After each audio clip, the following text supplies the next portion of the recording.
너희 하나님 여호와는 신 가운데 신이시며 주 가운데 주시요 크고 능하시며 두려우신 하나님이시라. 사람을 외모로 보지 아니하시며 뇌물을 받지 아니하시고. 아멘. 이름에 관한 넌센스 퀴즈가 있어서 몇 개 좀 찾아왔습니다. 한번 들어보시고 그렇구나라고 한번 생각해 보시면 좋겠습니다. 연예인들의 이름을 넌센스로 부른 건데요. 제일 일찍 잠자리에 드는 가수는 누구냐? 그랬더니 이미자라고 그러고요. 이미자가 둘이 모이면 뭐가 되냐? 삼이자가 된다고요. 물고기들이 제일 좋아하는 가수 이름은 뭐냐? 넌센스인데 배철수랍니다. 스캔들 없이 사생활이 제일 깨끗한 가수의 이름은 노사연이랍니다. 언제나 깔깔 웃으며 전원주택에서 사는 사람은 전원주랍니다. 송혜 아저씨가 전국 노래자랑에 갈 때 건너가는 다리는 송혜교랍니다. 너는 시골에 산다를 세 글자로 하면 유인촌이랍니다. 이름에 그냥 담겨져 있는 재미있는 넌센스입니다. 미국 코넬 대학 음식과 브랜드 연구소에서 이 초등학생들을 대상으로 실험을 하게 됩니다. 아이들이 싫어하는 이 당근 요리를 3일간 급식으로 제공합니다.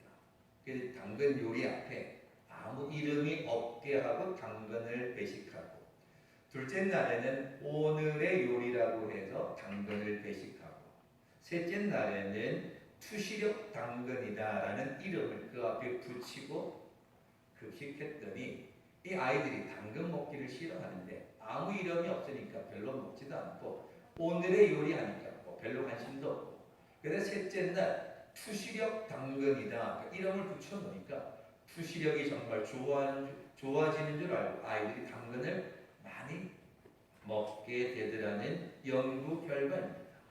파워펀치 브로콜리, 바보 같고 우스운 껍질콩 이런 이름을 붙여놨더니 그 아이들이 그 반찬을 더 잘 먹게 되더라라는 겁니다. 단어 몇 개만 바꾸었을 뿐인데 이름이 어떤가에 따라서 아이들의 호기심과 흥미는 달라진다라는 연구 결과를 이야기하는 겁니다.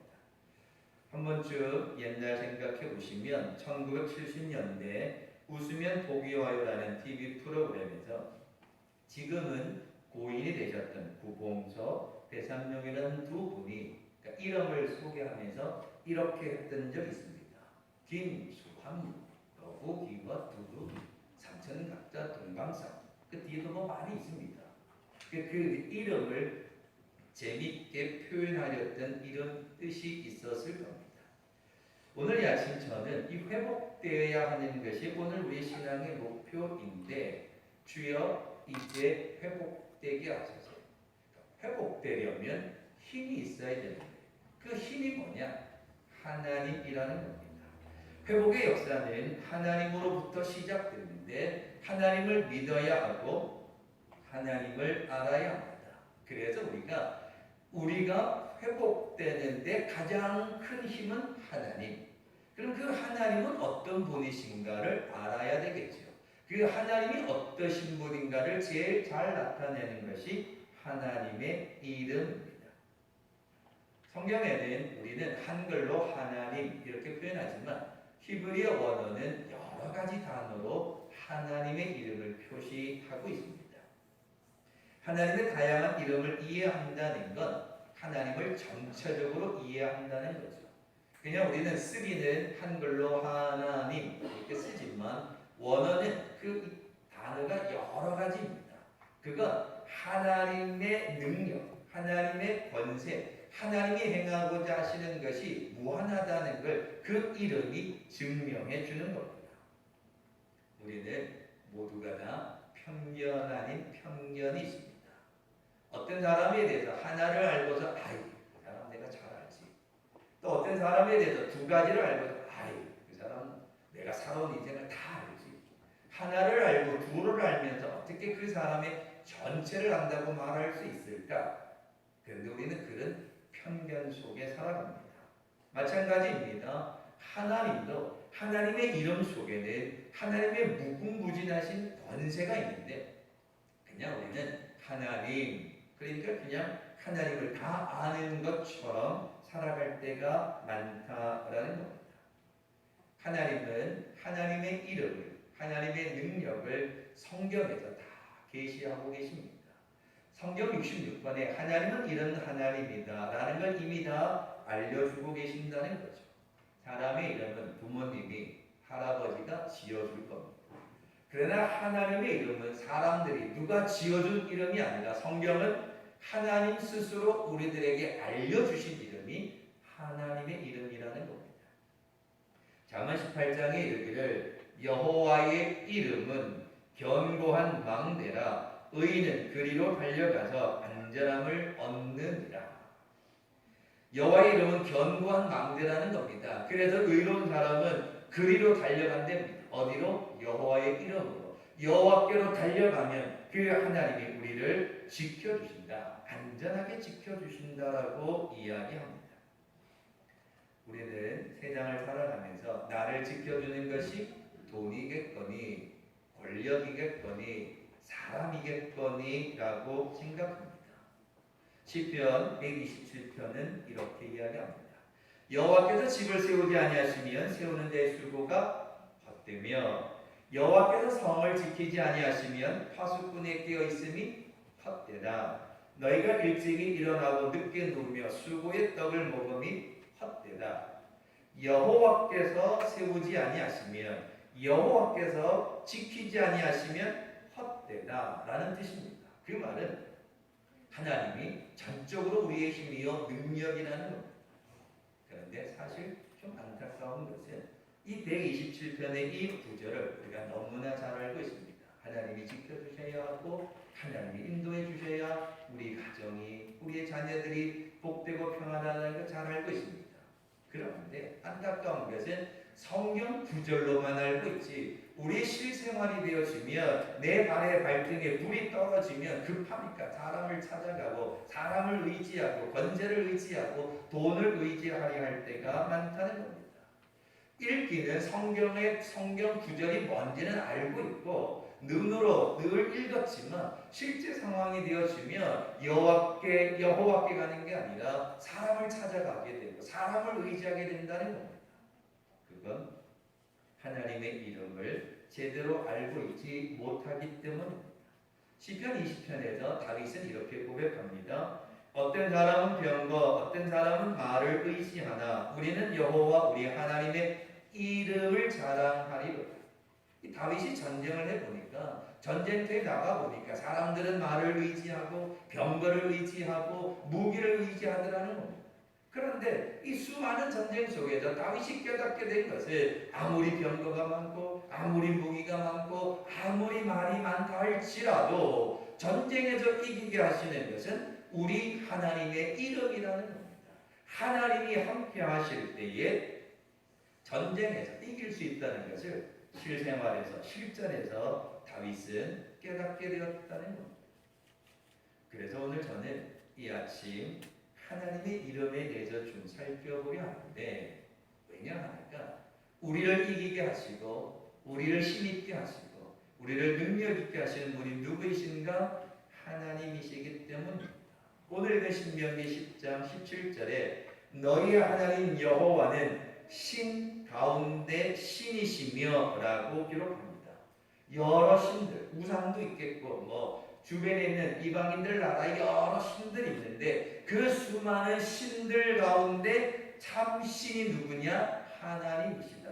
그래서 신 가운데 신, 이걸 이 히브리어로 옮기면 엘로힘 이렇게 되어 있습니다. 엘로힘 하나님, 신 가운데 신, 전능하신 하나님이라는 뜻입니다.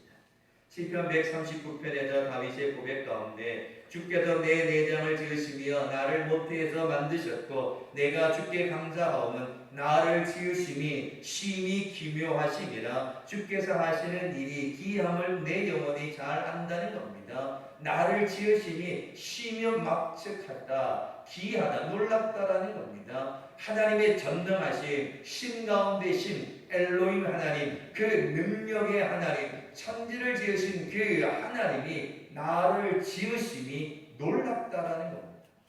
나 같은 목동이, 나 같은 연약한 자가 어떻게 이와 같은 일을 할 수 있을까? 하나님의 은혜, 하나님의 능력을 생각하니까 놀라울 수밖에 없더라라는 겁니다.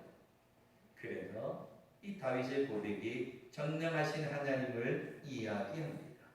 또 전능하신 하나님, 신 가운데 신, 엘로힘 하나님은 실수가 없으신 하나님이십니다. 오늘 아침 회복되어야 합니다. 믿음으로, 신앙으로, 영적으로 삶의 다리가 다 회복되어야 합니다. 회복되기 위해서 필요한 것이 하나님의 힘입니다. 그 어떤 하나님? 신 가운데 신, 엘로힘, 전능하신 하나님의 힘이 필요합니다. 그런데 이 전능하신 엘로힘 하나님이 우리의 삶 속에 어떻게 적용될 수 있을까? 쉽게 그 엘로힘 하나님을 어떻게 깨달을 수 있을까? 그건요, 우리의 인생이 실패작이 아니라 최고의 걸작품이라는 자존감 속에서 나옵니다. 믿음의 자존감을 좀 되새겨야 합니다. 무슨 뜻인가 하면, 아이고, 내 꼬라지 보니까, 내 사는 것 보니까, 내 형편 보니까, 아이고, 인생이 뭐 이렇게 힘드냐? 이렇게 고백하게 된다는 것, 전능하신 하나님에 대한 믿음이 없다라는 겁니다. 회복되게 하시는 분은 하나님이신데 믿음의 자존감이 필요합니다. 그러니까 믿음의 자존감이라는 건 하나님이 나와 함께 하신다는 믿음을 이야기하는데, 그건 우리의 인생이 실패가 아니라 하나님의 귀한 걸작품이라는 것에서부터 시작합니다. 후광효과라는 말이 있는데요, 이 가방을 만드는 명품 회사가 있습니다. 구찌라고 그냥 예를 들어 봅시다. 백을 만들죠. 다 비싼 겁니다. 그 사람들이 그 회사에서 만든 그 핸드백은 비싼 줄 압니다. 근데 그 회사에서, 그 명품 백을 만드는 회사에서 뭐 과자를 만들거나 아이스크림을 만들었다고 생각해 보십시다. 이미 기존에 아이스크림을 만들거나 과자를 만드는 30년, 40년 된 회사들이 있습니다. 그러면 30-40년 동안 아이스크림, 과자를 만든 회사가 더 실력이나 능력이 뛰어나겠죠. 그런데 사람들은요, 이 명품 백을 만드는 그 회사가 이 아이스크림이나 과자 만드는 게 뭐 한 해, 두 해밖에 안 됩니다. 근데 무슨 생각하냐면, 그 명품 만드는, 그 귀한 핸드백 만드는 회사에서 아이스크림 과자 만들었습니다. 이것도 좋을 거예요. 명품 만드는 데서 아이스크림 만들었으니까 그 아이스크림도 비싸고 좋은 걸 거야 라고 생각한다는 겁니다. 그건 사람이 살아가는 첫 인상, 인간관계 속에서도 나타납니다. 우리는 이렇게 생각하죠. 첫 인상이 좋으면 그 속에 뭐가 있는지도 모르는데, 그 사람 첫 인상 너무 좋더라. 그 사람 참 좋게 생겼다. 그런데 그 속에 능구렁이가 있든 뭐가 있는지 별 상관하고, 참 그 사람 첫인상 좋다. 반대로 첫인상이 나쁘면 그 사람 안에 정말 이 진짜 비비가 앉아있고 친구 있는데도 첫인상이 나쁘고, 그냥 글러먹었다. 첫인상이 별로 안 돼. 걔는 그 사람은 글러먹었다 그러면, 그러니까 아무리 친구가 있어도 그 첫인상이 좋지 않으면 좋지 않다라고 생각하는 겁니다. 그러니까 이처럼 우리는 사람을 볼 때마다 이 여러 가지 비교하는 그런 어떤 상품으로 생각한다는 겁니다. 근데 우리의 인생은 상품이 아닙니다. 예를 들어 이렇게 설명하기 원합니다. 이제 이 바르는 로션이 있습니다. 이 로션이 있는데요, 로션이 만드는 회사가 여러 군데 있을 거 아닙니까? 그랬더니 이 회사에서는 2만 원, 여기서는 3만 원, 여기서는 4만 원. 근데 로션의 품질이 다 비슷해요. 그럼 비교하죠. 그럼 다 품질이 비슷하면 2만 원짜리를 비교해서 사겠죠. 뭐 4만 원짜리도 사겠죠. 비교한다는 겁니다. 또 반대로 한 회사에서 로션을 만들었는데 홈플러스 가니까 2만 원, 똑같은 건데 이마트 가니까 3만 원, 똑같은 건데 롯데마트 가니까 4만 원. 그럼 비교를 하겠죠. 똑같은 회사 제품이 왜 여기는 2만 원, 여기는 3만 원, 여기는 4만 원이니까 비교해서 필요한 걸 선택합니다. 그건 상품이기 때문에 그렇다는 겁니다. 그런데 작품은 어떻습니까? 제가 좀 찾아보니까 이 18세기 우리나라의 대표적인 풍속화가를 들라 하면 김홍도와 신윤복이 있답니다.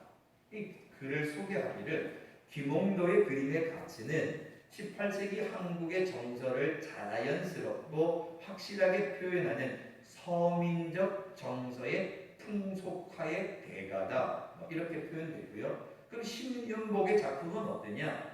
유머가 흘러넘치는 한국적 해학의 미를 잘 드러내고 있다. 이렇게 표시합니다.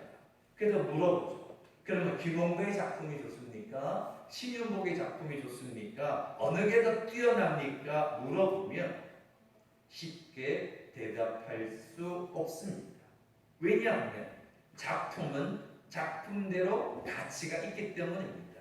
김홍도의 작품은 김홍도의 작품대로, 신윤복의 작품은 신윤복의 작품대로 가치가 있다라는 겁니다. 그 말의 의미는 오늘 엘로힘 전능하신 신 가운데 신이 되신 그 하나님께서 오늘 저와 여러분을 만들 적에 상품의 가치를 두고 만들지 않았다는 겁니다. 전능하신 하나님은 우리가 회복되기를 원하고 우리가 다시 일어서기를 원하는데 우리를 하나의 귀한 작품으로 만드셨습니다. 어떻게? 하나님의 형상을 위하여. 하나님의 형상을 따라 우리를 귀한 작품으로 만드셨다는 겁니다. 뿐만 아니라 귀한 작품으로 만들었기에 독생자를 보내시기까지 우리를 사랑해 주셨다라는 겁니다. 그런데 우리는 이 하나님의 작품된 우리 스스로를 비교하기 시작합니다. 아휴, 돈도 없고 뭐도 없고 누구랑 비교하니까 아이고 이것도 없고 저것도 없고 내 인생은 왜 이러냐, 아이고 내 꼬라지는 이게 뭔가, 비교하기 시작하다 보니까 자꾸 자존감이 무너지는 겁니다. 하나님이 비교해서 만든 것이 아닙니다. 하나의 귀한 작품으로 하나님의 형상을 따라 우리를 전능하신 하나님께서, 엘로힘 하나님께서 우리를 그렇게 만들어 주셨는데 우리는 자꾸 비교해서 무너집니다. 그러다 보니 회복되기보다는 신세만 한탄하고 한순간 쉬며 살아갈 때가 많다라는 거죠. 시편 146편에 이르기를 귀인들을 의지하지 말며 도울 힘이 없는 인생을 의지하지 말지니 그의 호흡이 끊어지면 흙으로 돌아가서 그날에 그의 생각이 소멸하리라. 야곱의 하나님을 자기의 도움으로 삼으며 여호와 자기 하나님에게 자기의 소망을 두는 자는 복이 있도다. 이렇게 말합니다. 귀인을 의지하지 말라. 그 사람 죽으면 흙으로 돌아간다. 그 사람이 했던 말 죽으면 다 사라진다는 겁니다. 사람을 의지하면 내가 해줄게, 도와줄게, 다 사라지고 흙으로 가면 끝난다는 겁니다. 그러나 하나님을 나의 하나님으로 삼으며 하나님께 소망을 두는 자는 복이 있다라고 이야기를 해주는 겁니다. 오늘 아침 예배드리는 성도 여러분, 젊은이들은 인생에 출구가 없다 이렇게 말합니다. 그래서 이번 인생은 폭망이다 말합니다. 폭삭망했다는 겁니다. 젊은이들의 삶의 출구가 없으니 여러 가지 어려운 형편 때문에 이번 인생은 폭망이다, 폭삭망했다. 폭삭망했으니까 그럼 다 포기하고 그저 신세는 한탄하고 그냥 그렇게 살아가야 되는가? 그렇게 살아가라고 하나님이, 전능하신 하나님이 나를 만들어 주셨는가? 아니라. 전능하신 하나님, 신 가운데 신이 되신 그 엘로힘 하나님을 우리를 비교하셔서, 누구보다도 비교해서 이러이러해서 상품의 가치로 우리를 만드신 것이 아니라 하나님의 형상을 따라 하나님의 모습을 따라 우리를 만들어 주셨다는 겁니다. 그래서 하나님을 의지하고 그 하나님을 믿고 나아가면 우리는 우리는 다시 회복되는 은혜를 누릴 수 있다라는 겁니다. 주여 이제 회복하게 하소서. 사람을 의지한다고 회복되지 않습니다. 권세를 의지한다고 회복되진 않습니다. 흙으로 사라진다 했고 그 했던 말도 다 사라진다 했습니다. 결국 우리를 회복하게 하는 것은 무엇입니까? 지금 여러분의 인생이 힘들다고 여러분의 인생은 끝장났습니까? 지금 여러분이 어렵다고 해서 여러분의 인생이 실패한 인생입니까? 그렇지 않습니다. 우리는 다시 회복되어야 합니다. 다시 일어서야 합니다. 그러기 위해서는 이 믿음의 자존감이 필요합니다. 나는 하나님의 택함 받은 백성이요. 나는 하나님의 형상을 따라 지음받을 전능하신 그 하나님, 엘로힘 하나님, 그 하나님이 나를 만드셨으니 내가 그 하나님을 믿는 믿음으로 다시 일어서야. 그럴 때에 하나님이 우리를 붙잡으시고 우리를 도우시고 인도해 주신다. 분명히 말씀하셨습니다. 약한 나를 강한 자로 세워주시는 분이 누구이십니까?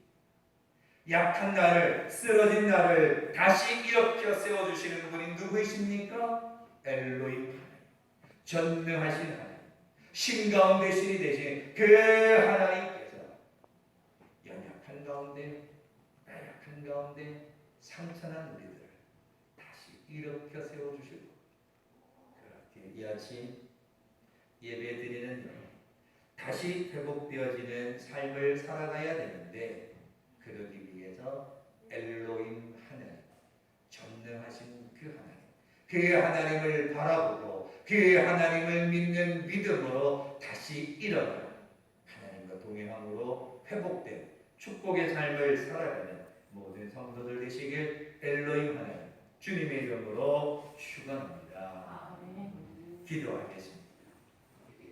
고마우신 아버지 하나님 감사합니다. 우리를 붙잡아 주시고 택하시고 인도하여 주시니 감사합니다. 세상을 의지하기 전에 엘로힘 하나님, 전능하신 하나님을 바라보며 하나님을 의지하며 하나님을 믿음으로 믿음의 자존감이 회복되어져서 어려운 세상, 힘든 세상, 무너지는 것이 아니라 여호와의 이름으로 다시 일어나 하나님이 기뻐하시는 믿음의 삶을 살아가길 원하는 우리 모두가 되게 인도하여 주시옵소서. 우린 약합니다. 그러나 내가 믿는 하나님, 내가 의지하는 하나님, 나와 함께 하시는 그 엘로힘, 전능하신 하나님을 믿음으로 다시 일어서는 축복의 성도들에게 인도하여 주시옵소서. 예수님의 이름으로